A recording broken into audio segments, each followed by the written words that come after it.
अस्सलामुअलैकुम viewers, welcome back to my channel. उम्मीद है आप सब खैरियत से होंगे। तो इतने दिन मैं वीडियो नहीं बना सकी क्योंकि I am not feeling well. Now I am better. तो शुरू करते हैं अपना लेक्चर। जैसे कि मैंने आप लोगों को बताया कि I am student of BEd third semester.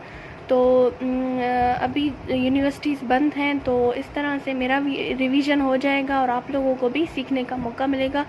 तो इसी वजह से मैंने ये चैनल बनाया है। तो आप लोगों से रिक्वेस्ट है कि मेरे चैनल को सब्सक्राइब करें ताकि आप भी सीख सकें और मेरा भी रिवीजन होता रहे। तो शुरू करते हैं हमारा लेक्चर जो है। हम पिछली वीडियोस में पढ़ रहे थे कि साइकोलॉजी क्या है। साइकोलॉजी का हमने हिस्ट्री पढ़ा, फर्स्ट फोर्स क्या है, सेकंड फोर्स क्या है। उसी तरह से हमने कंस्ट्रक्टिविज़म साइकोलॉजी पढ़ा। कंस्ट्रक्टिविज़म साइकोलॉजी में हमने first wave, second wave, third wave के बारे में पढ़ा। अगर आप लोगों ने वो वीडियोस नहीं देखे तो आप लोग मेरे चैनल पे देख सकते हैं। तो सब्सक्राइब टू माय चैनल। तो अभी पढ़ेंगे हम साइकोलॉजी में हमारा जो मेन टॉपिक है वो है एजुकेशनल साइकोलॉजी। ये हमारे काम की फील्ड है क्योंकि हम कर रहे हैं बीएड।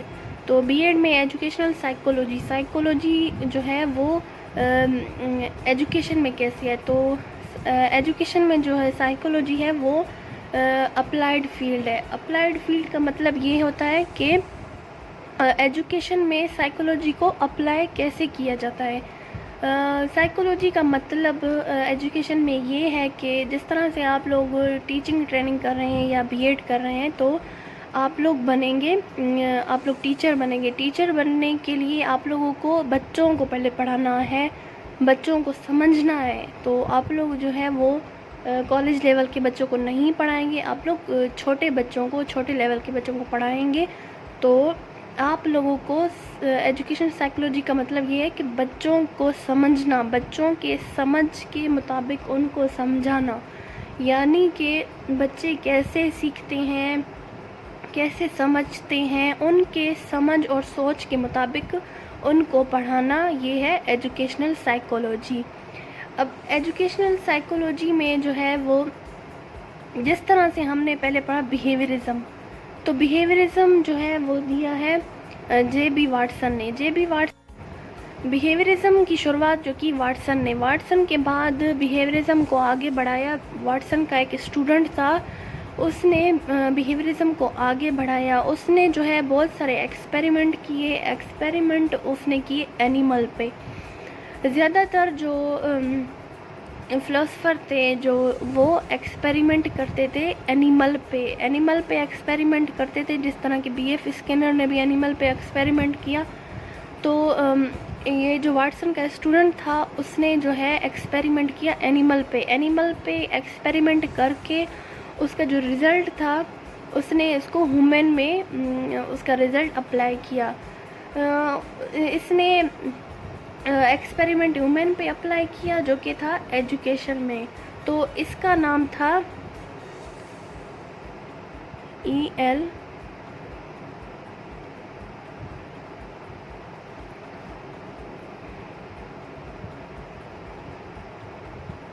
थॉर्नडाइक नाम था इसका। ये था वाटसन का स्टूडेंट था। थॉर्नडाइक ने बहुत सारे एक्सपेरिमेंट किए, उसको अप्लाई किया ह्यूमन में।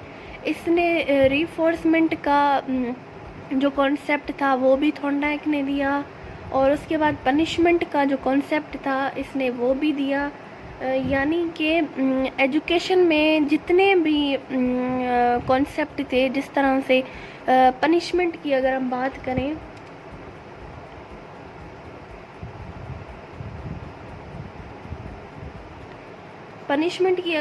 करें, तो स्कूल में जब कोई बच्चा है वो मतलब कोई मिसबिहेव करता है तो उसको जो पनिशमेंट दी जाती है वो भी थॉर्नडाइक का कॉन्सेप्ट था। इसने वो कॉन्सेप्ट दिया, और पनिशमेंट के साथ साथ रिवॉर्ड का भी कॉन्सेप्ट इसने ही दिया है। यानी कि अगर कोई बच्चा है वो अच्छा बिहेव करता है तो उसको टीचर जो है वो चॉकलेट देता है या कोई भी रिवॉर्ड देता है। इसी तरह अगर कोई बच्चा जो है वो अच्छा परफॉर्म करता है, यानी फ़र्स्ट आता है क्लास में, तो उसको जो है वो स्टेज पर बुलाकर उसको ट्रॉफ़ी दी जाती है। तो ये कॉन्सेप्ट भी थॉर्नडाइक का दिया हुआ है। तो थॉर्नडाइक को उस टाइम माना जाता था फादर ऑफ एजुकेशनल साइकोलॉजी।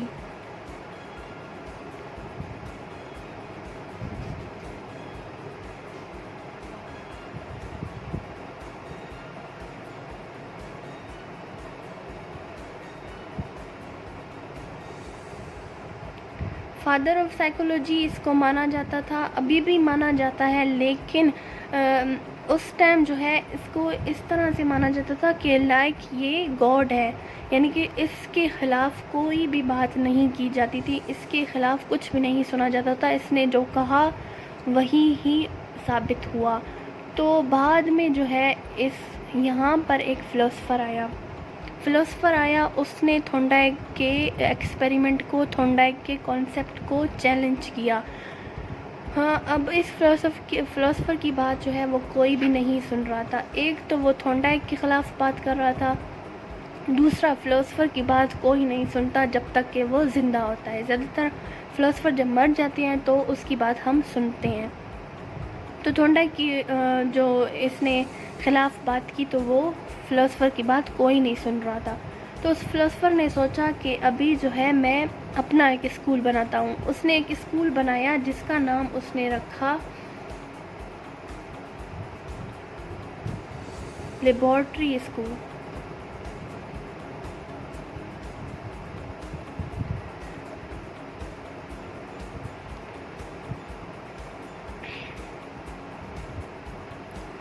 और एक्सपेरिमेंटल स्कूल।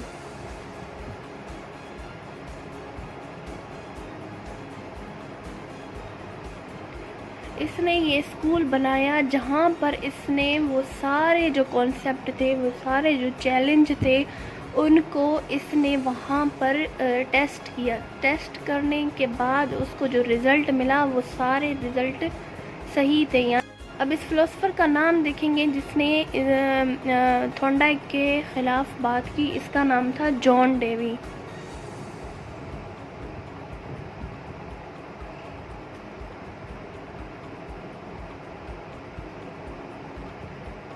जॉन डेवी जो था वो एक फ़िलोसफ़र था। इसने बात किया थॉर्नडाइक के ख़िलाफ़। इसने अपना एक स्कूल बनाया, एक्सपेरिमेंटल स्कूल या लेबॉर्ट्री स्कूल का नाम उसने दिया। वहाँ पर इसने ये सारे कॉन्सेप्ट थे जो भी थे उनको चेक किया, उनको उसके बाद इसने जो कहा कि सिर्फ लेक्चर मेथड नहीं होता, लेक्चर मेथड के बाद प्रॉब्लम सॉल्विंग मेथड भी होता है और प्रैक्टिस मेथड भी होता है। इस तरह से बहुत सारे मेथड हो सकते हैं, सिर्फ लेक्चर मेथड नहीं होता। लेकिन जो थॉर्नडाइक था वो था कि बच्चों को फोर्स करके पढ़ाया जाता है, लेकिन जॉन डेवी ने कहा नहीं, बच्चों को फोर्स करके नहीं पढ़ाया जाता, बच्चों को जो है उसके मुताबिक, उनके लेवल के मुताबिक पढ़ाया जाता है।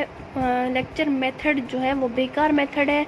हम जो है वो प्रॉब्लम सॉल्विंग मेथड पढ़ सकते हैं, प्रैक्टिस मेथड पढ़ सकते हैं, इस तरह के और मेथड थे जो जॉन डेवी ने दिया।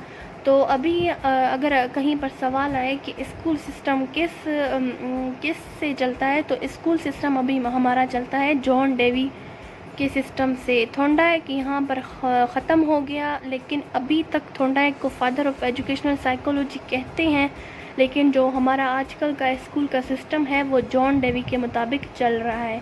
तो ये साइकोलॉजी की ये हिस्ट्री की आखिरी वीडियो थी। अभी हम आएंगे अपनी फील्ड की तरफ, यानी एजुकेशन की तरफ। अभी हम एजुकेशन के बारे में पढ़ेंगे, आगे बहुत सारी वीडियोस होंगी। तो एजुकेशनल साइकोलॉजी यहीं तक था। आगे एजुकेशनल के बारे में हम पढ़ेंगे, चाइल्ड डेवलपमेंट के बारे में। तो अगर आप लोगों को पसंद आया या समझ आया तो आप लोग मेरे चैनल को लाइक, शेयर और सब्सक्राइब ज़रूर कीजिएगा। अपनी दुआओं में याद रखिएगा। अल्लाह हाफ़िज़।